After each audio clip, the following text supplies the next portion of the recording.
Sitharaman serial April 8 இன்றைக்கான எபிசோடில் என்ன நடக்கலாம் அப்படிங்கிறத சிம்பிளான ரிவ்யூவாக பார்க்கலாங்க. மகா அவங்க ஃபேமிலி மெம்பர்ஸ் கிட்ட பேசிகிட்டு இருக்காங்க. நான் பண்ணது கரெக்டு தான், நான் எல்லாமே இந்த குடும்பத்தோட நல்லதுக்காக தான் பண்ணினேன். யார் இதை எப்படி எடுத்துக்கிட்டாலும் சரி. ராம் சீதா ஜாதகத்தை கொஞ்ச நாளைக்கு முன்னாடி ஒரு ஜோசியர்கிட்ட கொண்டு போய் காட்டினேன். அவர் தான் சொன்னார், சீதாவோட எல்லா கிரகங்களும் சேர்ந்து ராம பாதிக்குதுன்னு. அதனால் 5 வருஷத்துக்கு ராமும் சீதாவும் பிரிஞ்சிருக்கணும்னு சொன்னாங்க. அதுக்காக தான் இது எல்லாத்தையும் பண்ணினேன். நான் பண்ணது எல்லாமே இந்த குடும்பத்தோட நல்லதுக்காக மட்டும்தான், ராமோட நல்லதுக்காக மட்டும்தான். நான் நினச்சபடி, நான் பிளான் போட்டபடி எல்லாம் நடந்திருந்தா ராமுக்கு எந்த பிரச்சனையும் வந்திருக்காது. இப்போது எல்லாமே போச்சு. எல்லாமே உங்கள் முட்டாள்தனத்தால் தான் ஆச்சு.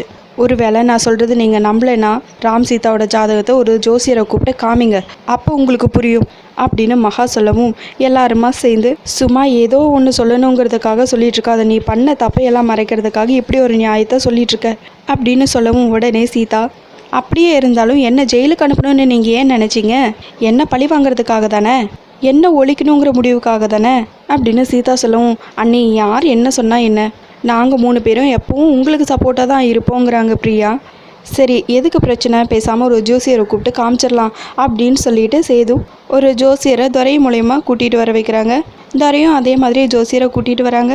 சீதா கண்டிப்பாக இவங்க போய் தான் சொல்கிறாங்க, அதில் எனக்கு எந்த டவுட்டும் இல்லை அப்படின்னு மீரா சொல்லவும், அக்கா பாஸ் வேறு நான் வேறு இல்லையே, அது எப்படி என்னோட கிரகங்களெல்லாம் சேர்ந்து பாஸை பாதிக்கும்? கண்டிப்பாக பாருங்கள் இது பொய்யா தான் இருக்குங்கிறாங்க சீதா. இன்னொரு பக்கம் சுபாஷ் அர்ச்சனா 2 பேரும் பேசிகிட்டு இருக்காங்க. இவங்க நான்சியாக இருந்தாலும் சரி, மகாவாக இருந்தாலும் சரி, 2 பேருமே ஃப்ராடுங்க தானே அப்படின்னு பேசிகிட்டு இருக்காங்க. அதுக்குள்ளே துரை வந்து ஜோசியரை கூட்டிகிட்டு வந்துடுறாங்க.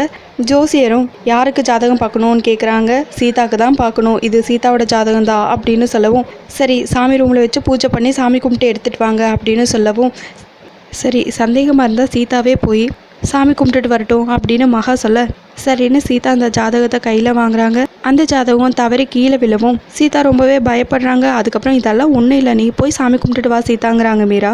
சீதாவும் போய் சாமி கும்பிட்டுட்டு வராங்க. அதுக்கப்புறம் ஜாதகத்தை பார்க்குறாங்க ஜோசியர்.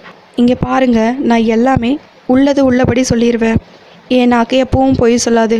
சேது நீங்கள் கூப்பிட்டீங்களேன்னு தான் நான் வந்தேன், இப்போ இதில் இருக்கிறத அப்படியே நான் சொல்கிறேன் அப்படின்னு கணிச்சு சொல்கிறாங்க. இவங்க 2 பேர்த்தோட ஜாதகத்தையும் பார்க்கும்போது 2 பேர்த்துக்கும் நடந்தது அவசரமான கல்யாணம்.